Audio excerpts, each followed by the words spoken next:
right, what's up, everybody? We are back here again for week number 12 of Pete's Power Rankings. Yes, I'm going through, I'm watching 99% of all these games. I'm taking notes, keeping tabs, ranking all 32 teams, 1 through 32. We're heading into Thanksgiving. The football season's starting to wind down, and just when you thought things were getting clearer, it's a whole mucky mess all in the middle. We just wrapped up Chiefs-Eagles in a massive Monday night showdown. What a performance by the Eagles. But let's get into it, what everybody came here for, your power rankings. Remember, power rankings, not the standings. But let's kick it off here with our bottom tier teams 32 through 23. All right, Panthers still the worst team in football, just so undisciplined. Frank Reich already on the hot seat. I would not be surprised if he is fired. It's been an abject disaster so far this year. New England on a bye, drop him a spot just because, yeah, New England sucks. They could get this franchise quarterback. Imagine that. They get a franchise quarterback, and then they get rid of Bill Belichick. Interesting to see. Washington, you lose to Tommy DeVito. You really should be last, but just a weird, awful game. You get 9 sacks, and you still lose this game by double digits. Just awful. The Giants and Tommy DeVito, nice win for them. Congratulations on his first NFL win. The Bears, they win a game. Oh, wait, no, they don't, because they're the Bears, really screwing that thing up in Detroit. But if we could get 60 minutes of the Bears team we saw, they're a competent football team. They could play spoiler to a bunch of teams. Tennessee feels like they've kind of packed it up for the year. I expect them to fall further down on this list. They got behind early. They just really couldn't do anything. They're just going to see if they have anything with Will Levis, who's really not done anything since his first start. Arizona, I think Arizona, kind of like Chicago, spunky. They played Houston pretty tough. They had some weird bounces in that game, some bad luck, not some great officiating. But with Kyler, this is kind of a viable team, another team to play spoiler. Atlanta on a bye. Who cares about them? The Jets, they finally benched Zach Wilson. It's going to be Tim Boyle, Trevor Siemian. God bless the Jets. Their defense is good, but they can only put up with so much. Just a dumpster fire. Vegas, they played tough against Miami. They didn't really play well, but they only lost by 1 score. So a pretty decent performance for them. But let's get into it now. Our middle tier teams 22 through 16. Okay, Green Bay, Jordan Love playing good. We talked about it last week. He's showing some life. Now, the Chargers defense, I could probably throw for 200 yards against. They're pretty pathetic, but gets a game-winning drive under his belt. Christian Watson finds the end zone. Positive notes for them. Indianapolis, they were on a bye. They move up a spot, but they're still a viable football team. The AFC wildcard is wide open, just like the NFC wildcard. The Rams, a nice win, but it feels like this team is hanging on by a thread. Cooper Kupp is injured again. Maybe he comes back. Weird clock management by Sean McVay. I don't understand why they're passing the ball. It gave Seattle a shot. And honestly, Seattle should have won that game. They missed that game-winning kick. It was a little long, but it was still indoors. So this is a win that should have been a loss for them. Matt Stafford, though, every time he gets hit, it feels like this is it. Stafford's career over. Aaron Donald's still good at football. Basically almost killed Geno Smith on the football field. The Saints, they were on a bye. I just don't know. I don't think check down Carr's coming back. We're going to get Jameis Winston, which I think is better for this team. He'll just say, screw it, throw it up to Olave. Olave's a good receiver. He'll go make a play. Defense is still good. The Chargers at 18. I kind of want to put this team into the sun. Brandon Staley getting prickly with the media. He knows he's getting fired. I'm getting excited.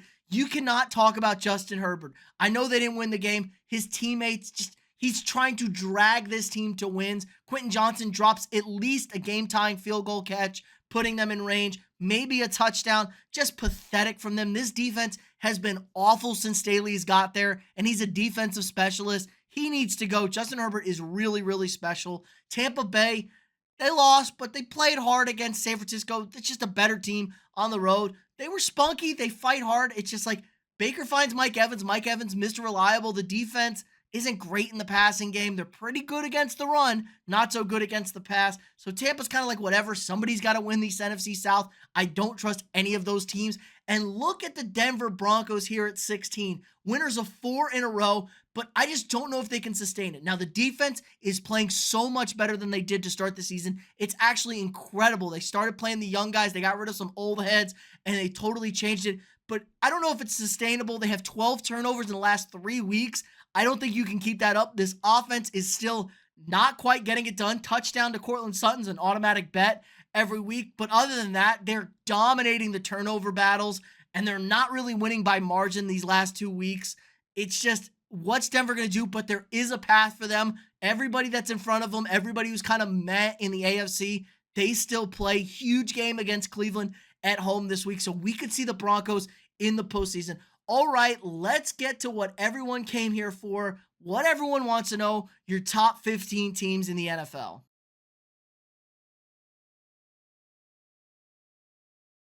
Okay, at 15 here, I got Cincinnati. Feels kind of wrong to keep them even this high, but I just don't know. I'm going to give Cincinnati a shot with Jake Browning at quarterback. They had 10 days to prepare for this game. It's just like, what are they going to do? They lose Joe Burrow for the season. The season's over. They're not going to make the postseason. I don't see them making the postseason unless Browning just has like a Josh Dobbs type run here and they just start rolling off wins. I just don't see it from this team. The defense is solid. It folds when it needs to. The offense has been inconsistent. The play calling hasn't been good. I do think you need to get rid of Zach Taylor. Bengals fans are going to come at me. I just don't think he's a very good head coach. He's just kind of like just a guy. And you kind of need more than that when you have such a special offensive pool of players to play with. And the clock's running out on the Bengals. They're going to have to start paying people. Contracts are coming up. T. Higgins is not coming back to this team, even though he had a very down year. And Jamar Chase is coming up here soon. So Bengals season's over, and their window might be closing relatively fast.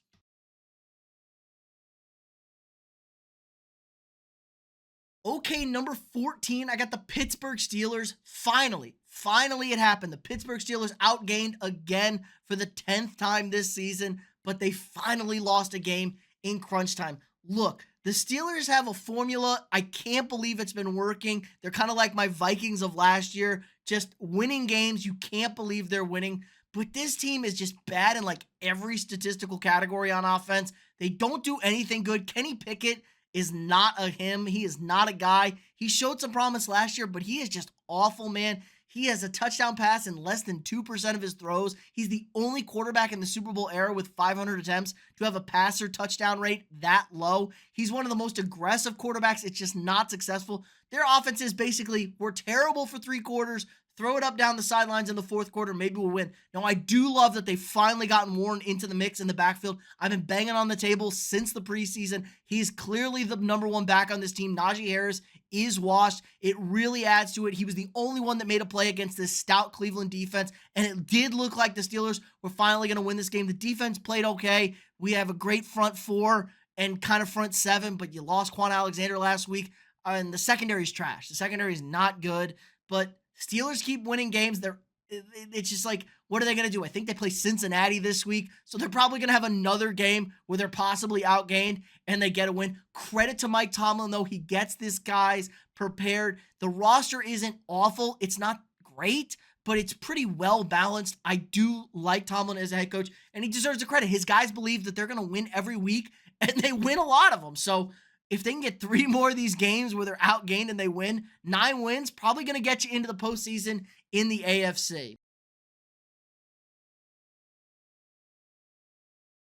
Okay, number 13, I'm going to drop the Seahawks down here a spot. Didn't love what I saw from the Seahawks.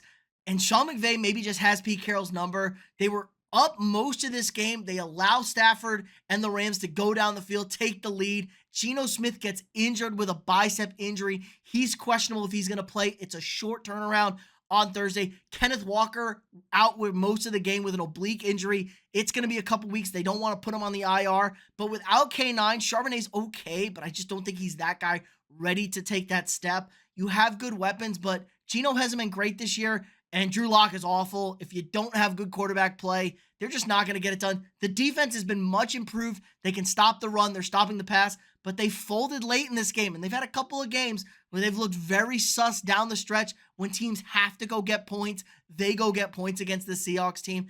It just feels like this is going to be a playoff team. Probably they're sitting at 6-4, so they're in good standing in the NFC. The NFC is really kind of wide open. It feels like 6-7 wins, maybe 9 wins is going to get you in. Possibly an 8-9 team is going to get you into the playoffs in the NFC. But the Seahawks are a well-rounded team. I don't think they have a good enough quarterback, and a loss of K9 in the backfield, Kenneth Walker, way too much for the Seahawks to overcome. And their schedule coming up is a gauntlet. They got San Francisco twice. They got the Cowboys. They got to play the Eagles still, I think. It's just a lot of really tough teams. It's not going to get easy for Seattle, but if they can win one or two of those games, should be enough to get this team into the postseason.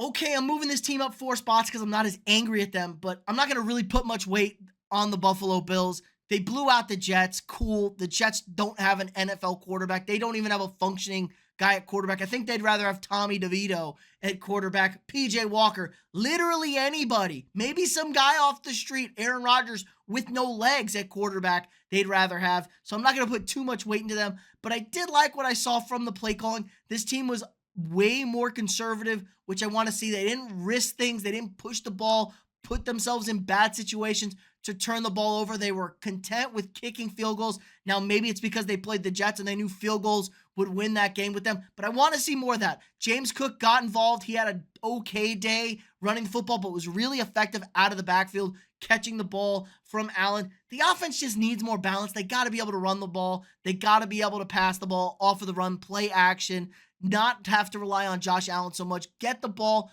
to other receivers, which is nice. You can't rely on Stephon Diggs because people are going to be able to take him away. The defense is super banged up. I just don't think they're going to be able to hold up down the stretch. But the AFC, like I said, is wide open. There's not many good quarterbacks left. Everybody seems to be on the injured reserve. So I think the Bills have a clear path to getting into the playoffs. It's just like, are they really that threatening to compete with those top tier teams in the AFC? Absolutely not.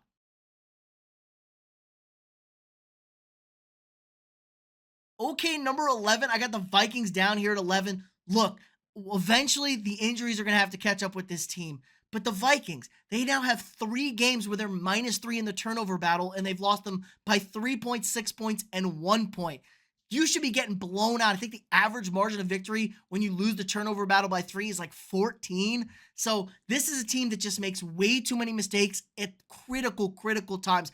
They got to get rid of Alexander Madison. He is a cancer to the team. Anytime he touches the ball, bad things happen. I do like what I see out of Ty Chandler in the backfield. Josh Dobbs' magic kind of wearing away. Congratulations to him, the first player in NFL history with 3 first games with a team with a passing and a rushing touchdown. But if you keep Dobbs in the pocket, he is not a confident passer of the football, and it really kind of showed Denver did a good job getting some pressure, not allowing him to escape the pocket too much. The plays they did, he burned them for a touchdown, but when they kept him in there, he really couldn't push the ball downfield. The Vikings defense missing several starters now. They're pretty banged up. They give up the heave to Sutton in the end zone. We kind of all knew that was happening. The Magic's kind of worn off. This is a team that desperately needs the bye. They got Chicago coming into town on Monday night, and then the bye. They get Jefferson back maybe this week, but they need some more help, and I think they just need to get healthy. The bye's coming, but like I said, the NFC playoff is wide open. They're sitting there at 6-5, and they have essentially all the tiebreakers except with Tampa Bay. They have him with Atlanta, have him with Seattle. They already beaten Green Bay right now, so they're in good standing, and most of their losses are in the AFC, so they have a good shot at making the playoffs, but I wouldn't be surprised if they lost to the Bears this week and Dobbs gets benched at the bye and they go to Nick Mullins to try and get more consistency out of the offense. But for right now, Vikings here at 11.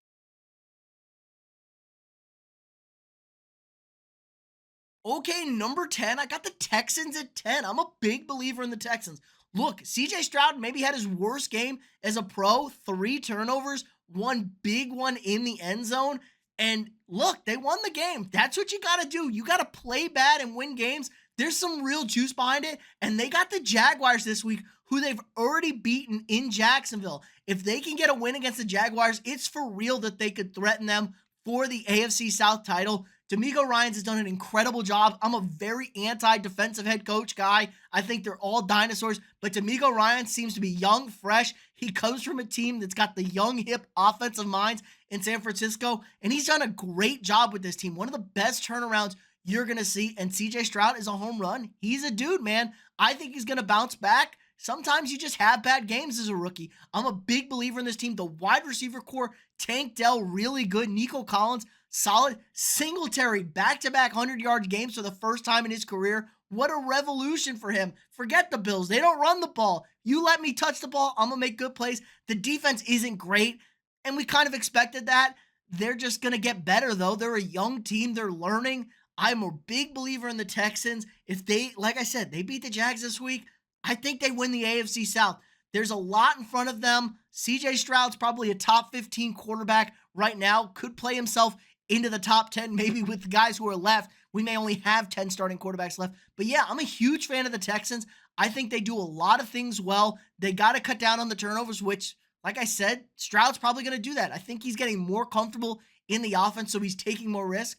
Got to teach him not to do that. But all in all, this is a dynamic offense that has a lot of momentum behind it. So Texans here at 10.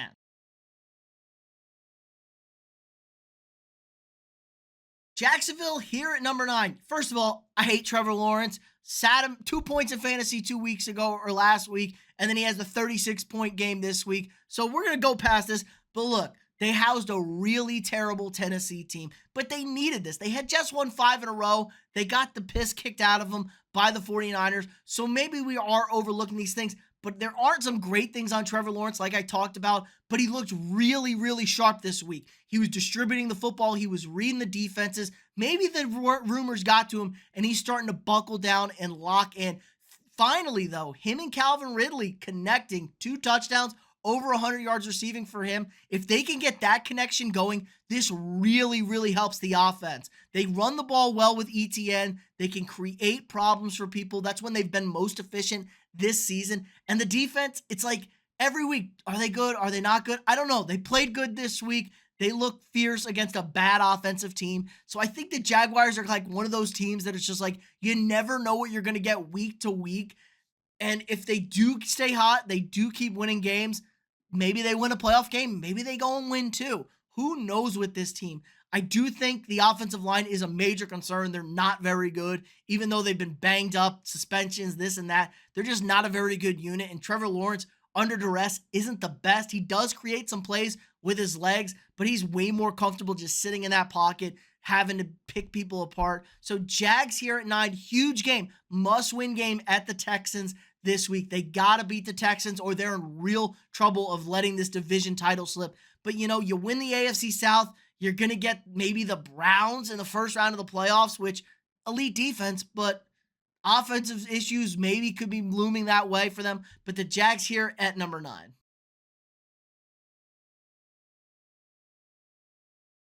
Speaking of the Browns, I got the Browns still here at number 8. Look, solid win for the Browns. This defense was unbelievable. Myles Garrett, Defensive Player of the Year. He's got to be the favorite now. He was tied for the favorite last week. He's having a monster season. They just wrecked everything the Steelers are doing. It's crazy how bad. So in the 26 years since they've been evaluating DVOA for offenses, not DVOA, EPA, expected points above average, the Browns offense is the worst in the 26 years of teams with a 7-3 record. They're abysmal on offense. That's how good this defense has been for the Cleveland Browns. And when you look at their upcoming schedule, there's not a lot of world beaters out there. Like I said, they're at Denver this upcoming week.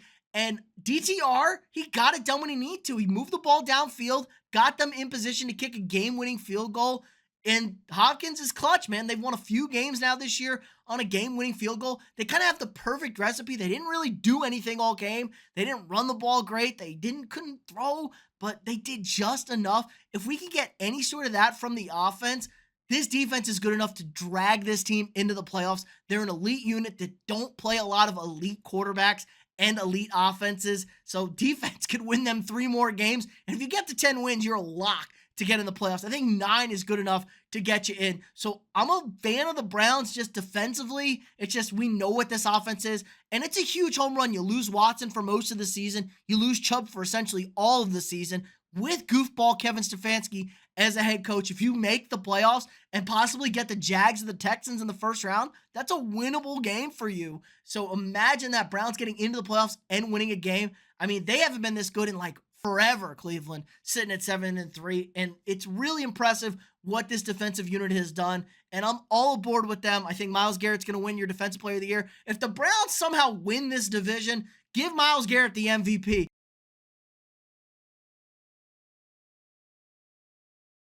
Okay, at number 7, I'm going to drop the Dolphins down a spot. Didn't love what I saw from the Dolphins. Look, Tyreek Hill is a freak. His touchdown he had this weekend, unbelievable. He catches the ball on like an inside route, and there's four guys around him, and then he just chucks up the deuces and says, see ya, just running at an angle. Incredible stuff, how a freak he is on the field with his speed. But they weren't super crisp, super clean. They lose Devon A-Chain like 2 plays into the game. He's coming back from the IR. Tua had an okay game, 320 plus yards passing, I think, but turned the ball over a little too much. The defense, much better effort from the defense. They turned over O'Connell 3 times. One of them was on the last play of the game.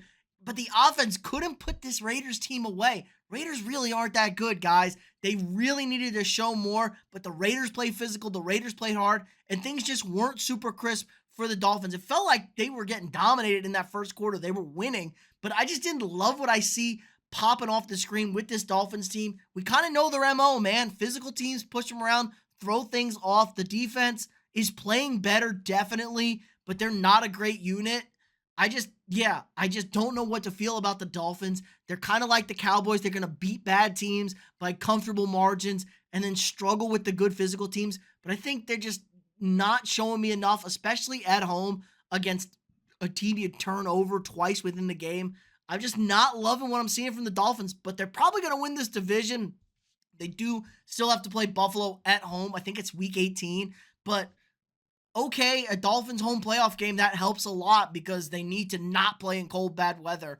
I just think the offense has its flaws. We kind of know what we're going to getting. If A-Chan can't really get going, get healthy, they're going to struggle. They can't run the ball quite like they were able to with him early in the season with Mostert. Now, Mostert's good. It's just not dynamic, and they need a dynamic running game to ease up this passing game to make life easier for Tua. So, yeah, Dolphins here at 7.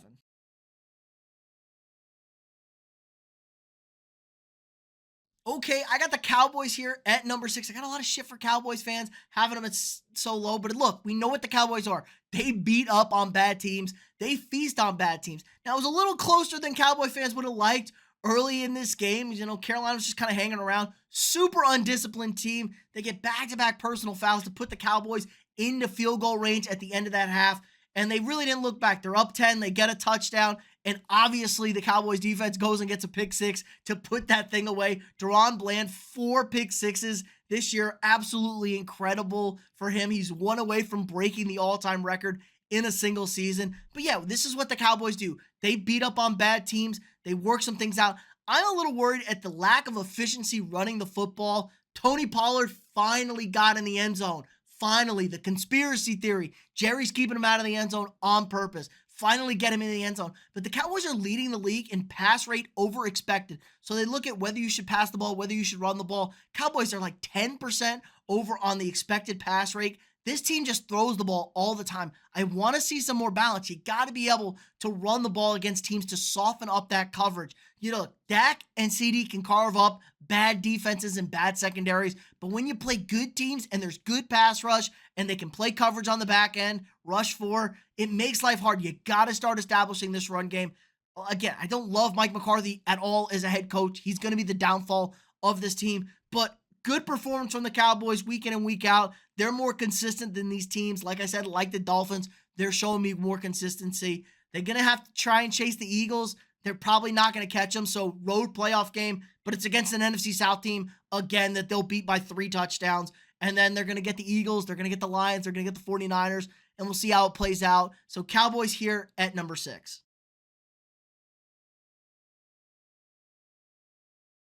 Okay, number 5, I'm going to keep the Ravens here at 5. I don't know what to take about this Ravens game. They probably won this division this week with Joe Burrow going down and Deshaun Watson. Could you get any luckier in a single week? But look, the Ravens were losing this game before Joe Burrow tore his ligament in his wrist.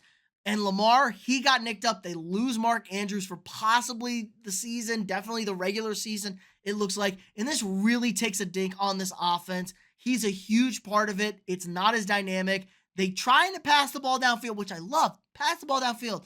But I think with no Mark Andrews, this is going to really hurt this team. I'm interested to see how they look this week. They only have like one game in the next like 24 days or something like that. They had the 10 days off. Then they get a bye after this week. They play the Chargers in primetime this week, a team that just like loves to lose games. So I'll be interested to see how the offense looks against a really bad defense without Mark Andrews. I think this is a good week to get the passing game figured out. Keep running the football. You got to keep Lamar healthy, though. He picked up kind of a weird ankle thing. Everyone was kind of worried he was limping to end this game. The defense is awesome. They struggled a little early against Burrow, and they struggled, kind of like, the Ravens. They struggled against the Browns. I don't know. But this defense has been awesome for most of the season. They got to keep locking people down. I don't think the offense is going to be as good. I just don't know if I can quite believe yet that the Ravens are different than they normally are. A great regular season team that struggles in the postseason. So Ravens here at 5. I really want to see how the offense looks this week. I need to see more consistency from the defense. And this team's got to learn how to control leads because they're just really bad with leads in the fourth quarter, especially double-digit leads, it feels like. If they can't do that against good teams, what's going to happen? You're going to get sent home. You get a lead in the playoffs and you can't protect it, it's going to be a disaster. So I'm on the fence. I could be throwing the Ravens down or I could be pushing the Ravens back up. I just need to see more from this team. Probably the most interesting team, I think, the rest of the season moving forward.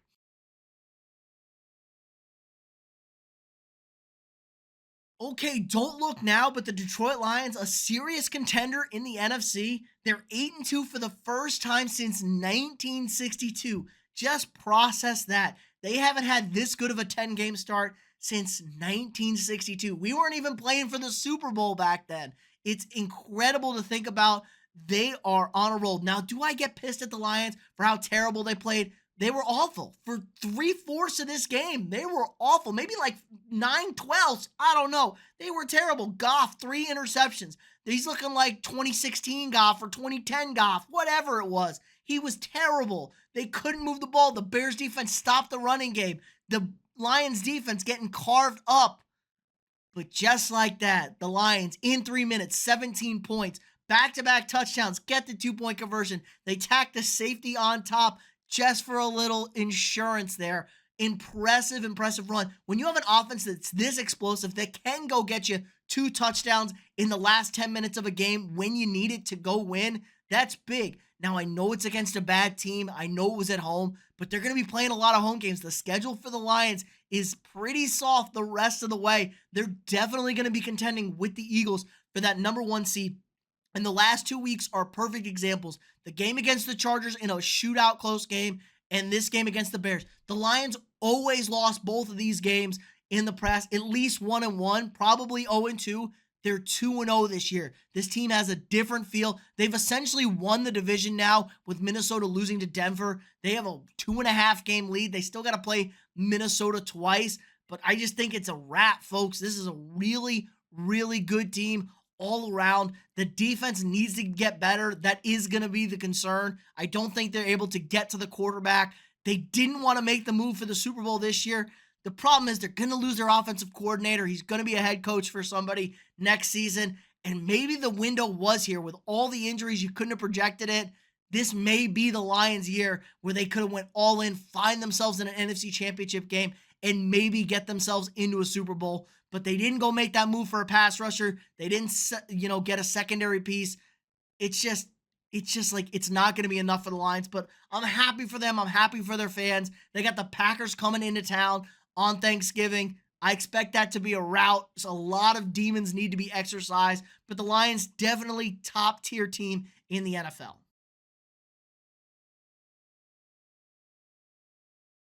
Okay, number 3, welcome back, San Francisco. Brock Purdy, a perfect passer rating. We're not going to fall into the Brock Purdy hype. We didn't do it the first time. We're not going to do it the second time. Back on a winning streak for the Niners. Kind of did what they needed to do. They were up 27-7 against the Buccaneers. Let them hang around a little too long for my liking, but this is what good teams do. They beat people by wide margins.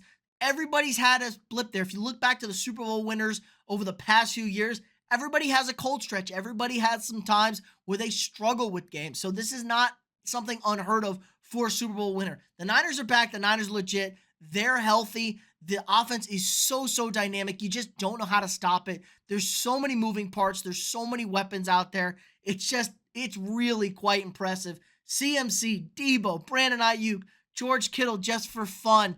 Who knows what else Kyle Shanahan's going to be mixing up. And the defense is getting a lot better. They added Chase Young to that pass rush. It really helps this team out a lot. Him and Nick Bosa are a ferocious duo on the bookends, really make life difficult for teams. Linebacking core is as good as it gets, maybe the best in the NFL. Secondary is not great, but when you get a great pass rush and you can disrupt things, you can cover up for some of those mistakes. I'm very interested to see, they're back in first place, how they finish the season. I don't think they're going to get that 2 seed. They're probably going to end up as the 3 seed, which means you're going on the road for 2 games in the playoff. I'll be interested to see how Brock Purdy deals with that. He didn't really get a real road playoff test last year in Philadelphia. His arm fell off of his shoulder in the first 2 drives of the game. I think it was the first drive of the game, actually. But this is a legit Super Bowl team. They're back to their winning ways. So Niners here at number 3.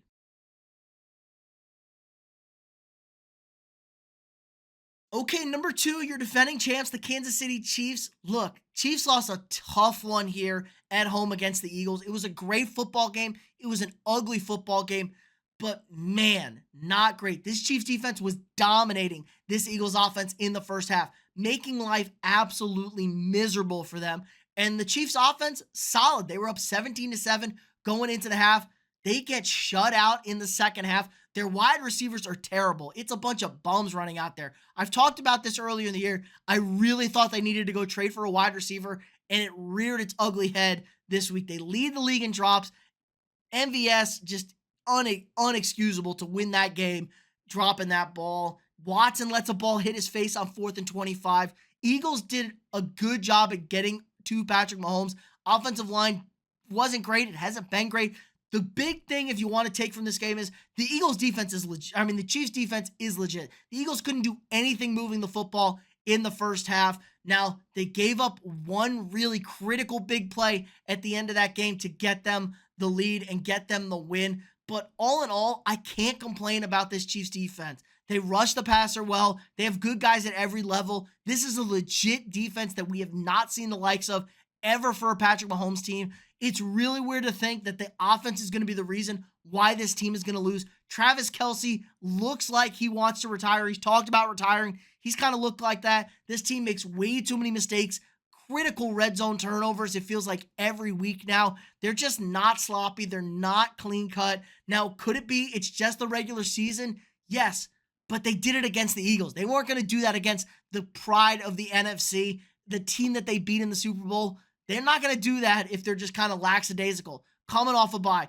I'm a little worried about what the ceiling is for the Chiefs now. AFC champions, probably. Are they going to host the AFC Championship game? Most likely. But can they win the Super Bowl now? I just don't know, man. I just can't trust this receiver core at all. But they're clearly the best team in the AFC, I think. So Chiefs here at number 2.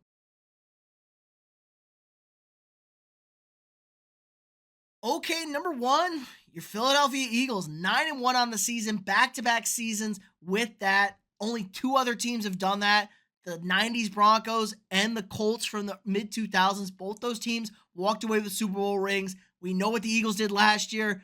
Maybe this is the year to bring home that ring. Look, and it doesn't even feel like the Eagles have played a complete game. Like I said, they were abysmal in the first half. They couldn't do anything. People were calling them frauds, just how dominant they were getting, worked by that Chiefs defensive line. But they tighten it up in the second half.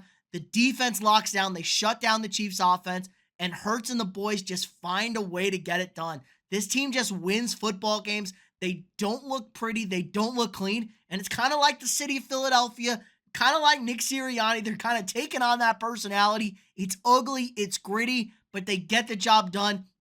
Devontae Smith has a big game for them. Look, they have 2 great wide receivers. They need to get Dallas Goedert back. He should be coming back here, hopefully in a few weeks. Hurts is a solid quarterback. The offensive line is good. It's not great. The defense is starting to come into their own, though. Locking it down. They're starting to get to the quarterback. They struggled with rushing the passer earlier in the season now. They gave up a little bit more in the running game than they have all season, but all in all, a solid performance all around from the Eagles. This is a great team. I don't see anybody really contesting this team in the NFC. Maybe it's the Niners, probably the Niners. If the Cowboys can beat these Eagles in the playoffs, I will just lose it. I wouldn't be able to believe it. This is the best team in the league right now, and I think they're only going to get better. And if we ever do catch the Eagles playing a near-perfect game, it's going to be frightening for whoever's in front of them. So Eagles still here at number 1, but let me know what you guys think in the comments below. Who am I too high on? Who am I too low on? Are you a believer in the Lions? Could they win this NFC? What about the Brownies? The Brownies, the defense of all defenses. Could they make a run in this postseason? What do I do with all these NFC teams? The Vikings, the Seahawks, the Saints, the Falcons. What do I do with these NFC wildcard teams? What do you think? Could Russell Wilson and the Broncos actually make this playoff push? Let me know what you guys think in the comments below. If you haven't already, hit that thumbs up, click that like button. Really helps the channel out a lot to beat the algorithm. Really helps it out. If you want to, subscribe to the channel. We got new sports content every single day from y'all. If you want to support the channel more, click that join button. Join the channel memberships. You offer lots of great perks. Get access to early content, exclusive content, cool badges, emojis, things to use during our live streams throughout the year. Really helps me out a lot. Lets me help create all this great sports content for y'all every single day. Again, like, subscribe, and share, and I'll see y'all tomorrow.